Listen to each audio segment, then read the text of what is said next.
ಮನೆ ಬಿಟ್ಟು ಹೋಗ್ತಾ ಆಗಲ್ಲ ಕಣ್ರಿ, ಜೀವನ ಅನ್ಕೊಂಡಂಗಿರಲ್ಲ.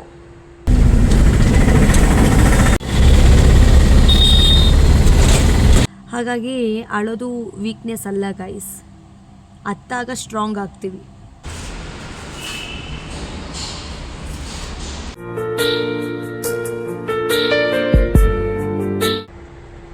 ಮನೆ ಬಿಟ್ಟು ಹೋಗ್ತಾ ಇದ್ದೀನಿ, ಆಗಲ್ಲ ಕಣ್ರಿ, ಜೀವನ ಅನ್ಕೊಂಡಂಗಿರಲ್ಲ. ಹಾಯ್ ಹಲೋ ನಮಸ್ಕಾರ. ನೀವು ನೋಡೇ ಇರ್ಬೋದು ನಾನು ಮನೆ ಬಿಟ್ಟು ಹೋಗ್ತಾ ಇದ್ದೀನಿ ಅಂತ ಥಂಬ್ನೇಲಲ್ಲಿ ಹಾಕಿದ್ದೆ. ಹೌದು, ಮನೆ ಬಿಟ್ಟು ಹೋಗ್ತಾ ಇದ್ದೀನಿ. ಸೊ 2 ವರ್ಷ ನಾನು ಬೆಂಗಳೂರಲ್ಲಿ ಲಾಲ್ ಬಾಗಲ್ಲಿದ್ದೆ. ಸೊ ಲಾಲ್ ಬಾಗಿಂದ ಇವಾಗ ಮಹಾಲಕ್ಷ್ಮಿ ಲೇಔಟಿಗೆ ಶಿಫ್ಟ್ ಆಗ್ತಾ ಇದ್ದೀನಿ.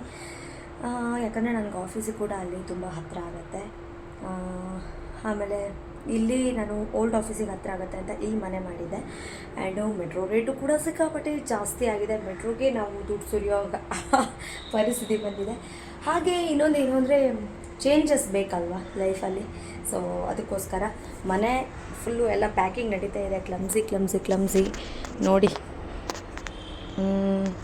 ಫಸ್ಟು ನಾನು ಮನೆ ಬಿಟ್ಟು ಹೋಗೋದು ವ್ಲಾಗ್ ಮಾಡಲಾ ಬೇಡವಾ ಅಂತ ಅಂದ್ಕೊತಾ ಇದ್ದೆ. ಆಮೇಲೆ ಆಗಿದ್ದಾಗಲಿ ಮಾಡೇ ಬಿಡೋಣ ಅಂತ ಅನ್ನಿಸ್ತು. ಸೊ ಮಾಡ್ತಾಯಿದ್ದೀನಿ. ಮನೆ ಚೇಂಜ್ ಮಾಡೋದಂದರೆ ಅಷ್ಟು ಈಸಿಯ ಕೆಲಸ ಅಲ್ಲ. ಸೊ ಮನೆ ಬಿಟ್ಟು ಬರೋದಂದರೆ ಅಷ್ಟು ಈಸಿ ಕೆಲಸ ಅಲ್ಲ. ಧೈರ್ಯ ಮಾಡಿ ಬರ್ತಾಯಿದ್ದೀನಿ ಆಗಿದ್ದಾಗಲಿ ಅಂತ. ಸೊ ಅಂದರೆ ಬಾಡಿಗೆ ಮನೆ. ನೋಡಿ ಪಾಪ ನಮ್ಮ ಮೇಲಿನ ಮನೆ ಆಂಟಿ ಹೋಗ್ತಾ ಇದೆಯಲ್ಲಮ್ಮ ಅಂತ ಹೇಳಿ ಅರ್ಶಿನ ಕುಂಕುಮ ಕೊಟ್ಟು ಮಾವಿನ ಹಣ್ಣು ವಿಳ್ಯದೆಲೆ ಎಲ್ಲ ಕೊಟ್ಟರು. ಸೊ ಪ್ಯಾಕಿಂಗ್ ಆಗ್ತಾ ಇದೆ. ಅದು ಅಲ್ಲದೆ ಒಂದಷ್ಟು ಬೇಡ ಆಗಿರೋ ಐಟಮ್ಸ್ಗಳು ಎಕೋಕ್ರಿವ್ ಅಂತ ಒಂದು ಆ್ಯಪ್ ಇದೆ. ಅದನ್ನು ಕೂಡ ನಾನು ಆದರೆ ಮೆನ್ಷನ್ ಮಾಡ್ತೀನಿ. ಗಡಿಬಿಡಿ ಆಗ್ತಾಯಿದೆ. ಸೊ ನನಗೆ ಪಿಕಪ್ ಮಾಡುವಂತಹ ವೆಹಿಕಲ್ಲು ಹಾಗೆ ಈ ಎಕೋಕ್ರಿವ್ ಅಂದರೆ ಈ ಗುಜ್ರಿ ಐಟಮ್ಸ್ ತೊಗೊಂಡು ಹೋಗೋ ಗಾಡಿ ಕೂಡ ಒಂದೇ ಟೈಮಲ್ಲಿ ಬುಕ್ ಆಗಿಬಿಟ್ಟಿದೆ. ನಾನು ಕೂಡ ಹೆಂಗೆ ಕಾಣಿಸ್ತಿದೆ ಅಂತ ಗೊತ್ತಿಲ್ಲ, ಅಡ್ಜಸ್ಟ್ ಮಾಡ್ಕೊಳ್ಳಿ.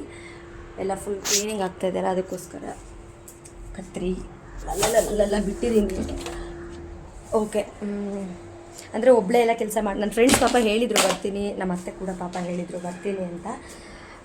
ಆದರೆ ಬೇಡ, ಈ ಥರ ಎಲ್ಲ ಇದ್ದಾಗ ಒಬ್ಬಳೇ ಎಲ್ಲ ಕೆಲಸ ಮಾಡ್ಕೊಳ್ಳೋಕೆ ಈಸಿ. ಇನ್ನೊಂದು ಏನು ಗೊತ್ತಾ ನನಗೆ, ಅಂದರೆ ಯಾರೇ ಫ್ರೆಂಡ್ಸ್ ಆಗಲಿ ರಿಲೇಟಿವ್ಸ್ ಆಗಲಿ ಅವ್ರ ಹತ್ರ ನಾನು ನಿಜವಾಗ್ಲೂ ಹೇಳ್ತೀನಿ, ಕೆಲಸ ಮಾಡಿಸ್ಕೊಳ್ಳೋಕೆ ಇಷ್ಟ ಆಗಲ್ಲ. ಅಂದರೆ ಮನೆ ಕರೆದು ಖುಷಿಯಾಗಿ ಜಾಲಿ ಮಾಡೋದು, ಏನೋ ತಿನ್ನೋದು, ಏನೋ ಅಡುಗೆ ಮಾಡ್ಕೊಡೋದು, ಅದೊಂಥರ ಖುಷಿ. ಬಟ್ ಅವ್ರ ಹತ್ರ ಕೆಲಸ ಮಾಡಿಸ್ಕೊಳ್ಳೋದು ನನಗೆ ದೇವರನ್ನ ಬಿಲ್ಕುಲ್ ಇಷ್ಟ ಆಗಲ್ಲ. ಅಂದರೆ ನಾನು ಕೆಲಸ ಮಾಡ್ಕೊಳ್ಳೋಣ ಅಂತ. ಸೊ ಬನ್ನಿ ಪಟ್ ಅಂತ ಎಲ್ಲ ಜೋಡಿಸಿ ಇಡಬೇಕು. ಬೇಡ ಆಗಿರೋ ಐಟಮ್ಸ್ ಎಲ್ಲ ಇರುತ್ತೆ ಅಲ್ವಾ.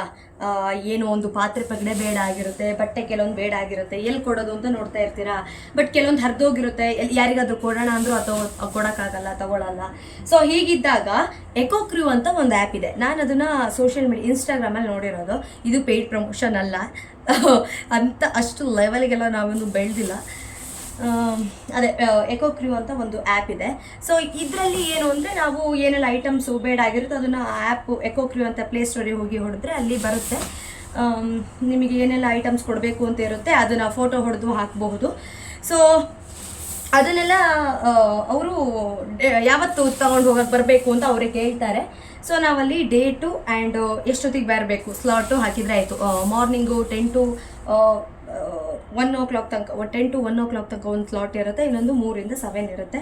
ವೀಕೆಂಡಲ್ಲಿ ಆಲ್ಮೋಸ್ಟ್ ಫುಲ್ ಆಗಿರುತ್ತೆ. ಸೊ ಸ್ವಲ್ಪ ಒಂದು 1 ವೀಕ್ ಬಿಫೋರೇ ನಾವು ಅದನ್ನೆಲ್ಲ ಹಾಕಿದರೆ ಆಯಿತು, ಈಸಿ ಆಯಿತಾ. ಅಲ್ಲೇ ಗೊತ್ತಾಗುತ್ತೆ ನಮಗೆ.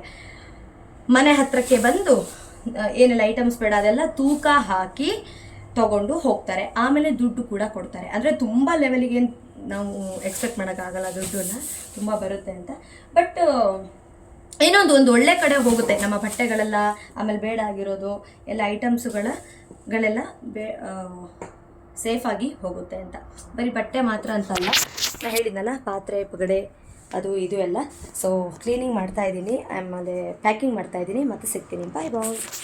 ನಾನು ಹೇಳ್ದಂಗೆ ಎಕೋಕ್ರಿವ್ ಅವ್ರು ಬಂದರು, ತೂಕ ಹಾಕ್ತಾಯಿದ್ದಾರೆ. ಕೆ ಜಿ ಎಲ್ಲ ನೋಡಿ ಎಷ್ಟಾಯಿತು ಅಂತ ನೋಡ್ತಾರೆ. 13 kg ಆಗಿತ್ತು. ಬಂದಿರೋ ದುಡ್ಡು 150 ರೂಪಾಯಿ ಅಷ್ಟೇ. ಮನೆ ಬಿಟ್ಟು ಹೋಗ್ತಾ ಇರೋದು ಒಂಥರ ಬೇಜಾರಿದೆ, ಇನ್ನೊಂಥರ ಖುಷಿನೂ ಇದೆ. ಯಾಕೆ ಅಂದರೆ ಹೊಸ ಮನೆ ತೋರಿಸ್ತೀನಿ, ಖುಷಿ ಆಗುತ್ತೆ. ಊಟನೇ ಮಾಡಿರಲಿಲ್ಲ, ಮಸಾಲೆ ಪುರಿ ಹಾಗೆ ಜ್ಯೂಸನ್ನು ಕುಡಿತಾ ಇದ್ದೀನಿ. ಗಾಡಿ ಇನ್ನೇನು ಆನ್ ದ ವೇಯಲ್ಲಿದೆ ಅಂತ ಗೊತ್ತಾಯಿತು. So waiting. 2 ವರ್ಷ ನಾನು ಓಡಾಡಿದಂಥ, ಜೀವಿಸಿದಂಥ, ಉಸಿರಾಡಿದಂತಹ ಜಾಗಗಳಿದೆಲ್ಲ. ಬೇಕಾದಾಗ ಬಂದು ಆರಾಮಾಗೆ ವಾಕಿಂಗ್ ಮಾಡಿ, ಬೇಕಾದಾಗ ಬಂದು ಐಸ್ ಕ್ರೀಮ್ ತಿಂದು ಹೋಗ್ತಾ ಇದ್ದೆ. ಇಲ್ಲೆಲ್ಲ ಕಾಫಿ, ಸಖತ್ತಾಗಿರೋ ಕಾಫಿ ಕೂಡ ಸಿಗ್ತಾಯಿತ್ತು. ಸೊ ಬದಲಾವಣೆ ಜಗದ ನಿಯಮ ಅಂತ ಹೇಳೋ ಥರನೇ ಸಮಯ ಸಂದರ್ಭ ಎಲ್ಲ ಜೀವನದಲ್ಲಿ ಕೆಲವೊಂದಷ್ಟು ಚೇಂಜಸ್ಗಳನ್ನು ತಂದುಕೊಡುತ್ತೆ. ಸೊ ಈ ಒಂದು ಬ್ಯೂಟಿಫುಲ್ ಪ್ಲೇಸು ಲಾಲ್ಬಾಗು ನನ್ನ ಜೀವನದಲ್ಲಿ ಯಾವತ್ತೂ ಕೂಡ ಮರೆಯೋಕ್ಕೆ ಸಾಧ್ಯನೇ ಇಲ್ಲ. Favourite place. ಮನೇಲಿ ಏನು ಐಟಮ್ಸ್ ಇಲ್ಲ ಅಂದರೆ ಯಾವ ಥರ ಏಕೋ ಹೊಡಿತು ನೋಡಿ. ಬಿಟ್ಟು ಹೋಗ್ತಾ ಇದ್ದೀನಿ. ಇದೊಂದು ಕಡೆ ಬೇಜಾರಿದೆ, ಇದೊಂದು ಕಡೆ ಖುಷಿ ಏನಲ್ಲ. ಹೊರಗಡೆ ಐಟಮ್ಸು ಪಾಪ ಅವರೆಲ್ಲ ಎತ್ತಿ ಕೊಡ್ತಾ ಇದ್ದಾರೆ. ಗಾಡಿ ಬಂತು, ಹೋಗಬೇಕು, ಎಕ್ಸ್ಪ್ಲೋರ್ ಮಾಡಬೇಕು ಅಲ್ವಾ ಫ್ರೆಂಡ್ಸ್. ಒಂದೇ ಕಡೆ ಇದ್ದಲ್ಲಿ ಇರೋಕ್ಕಾಗಲ್ಲ. ಎಕ್ಸ್ಪ್ಲೋರ್ ದ ವರ್ಲ್ಡ್ ಅಂತಾರಲ್ಲ, ಆ ಥರ ಎಕ್ಸ್ಪ್ಲೋರ್ ಮಾಡ್ತಾ ಇರಬೇಕು.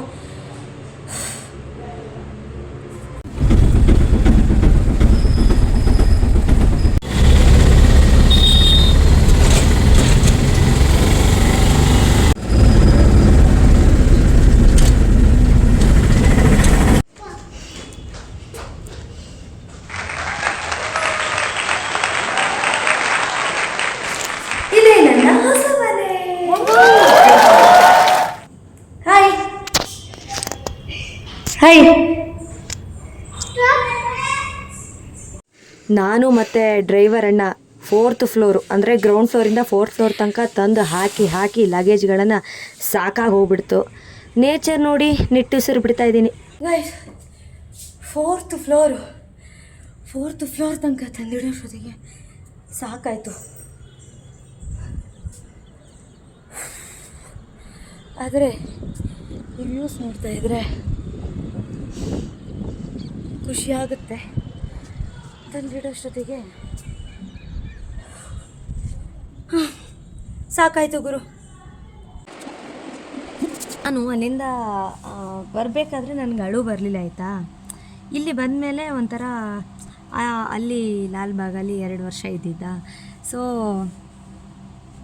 ಒಂಥರ ಫೀಲ್ ಆಗಿಬಿಡ್ತು. ಆಮೇಲೆ ಇಲ್ಲಿ ಮನೆ ಬ್ಯೂಟಿಫುಲ್ ಆಗಿದೆ. ಬಟ್ ನಾನೇನು ಬಿಲೀವ್ ಮಾಡ್ತೀನಿ ಗೊತ್ತಾ, ನಾನು ಎಲ್ಲಿ ಇರ್ತೀನೋ ಸೊ ಅದ್ರ ಸುತ್ತಮುತ್ತ ಏನು ವಸ್ತುಗಳಿರ್ತಾವೋ, ಏನು ಗೋಡೆ ಏನಿರುತ್ತೋ ಅವುಗಳು ಕೂಡ ಜೀವಿಸ್ತಾ ಇರುತ್ತೆ ಅಂತ ಅಂದ್ಕೊತೀನಿ. ಸೊ ಒಬ್ಬರು ಮನುಷ್ಯರನ್ನ ಬಿಟ್ಟು ಬರಬೇಕಾದ್ರೆ ಯಾವ ಥರ ಫೀಲ್ ಆಗುತ್ತೆ ನೋಡಿ, ಅದೇ ಥರ. ಅಂದರೆ ಅದು ಒಂದು 6 ತಿಂಗಳು ಇದ್ದರೂ ಫೀಲಿಂಗ್ಸೇ ಬಿಡಿ ಅಂತ. ಅದು ಟೈಮು 10 ಗಂಟೆ ಆಗಿದೆ, ಇನ್ನೂ ಜೋಡಿಸ್ಕೊತಾ ಇದ್ದೀನಿ.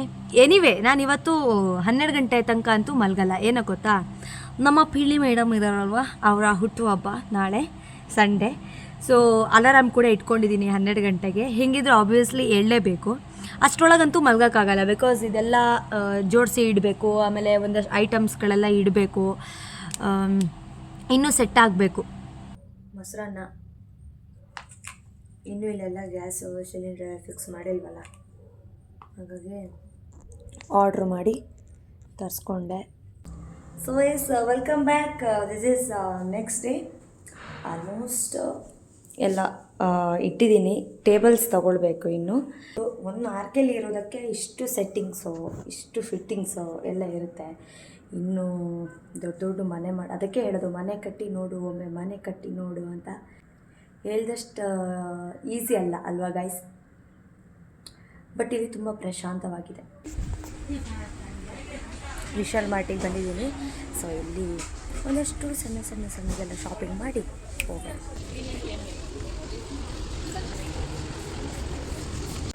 ಅತ್ತೆ ಕೂಡ ಬಂದಿದ್ರು. Full shopping.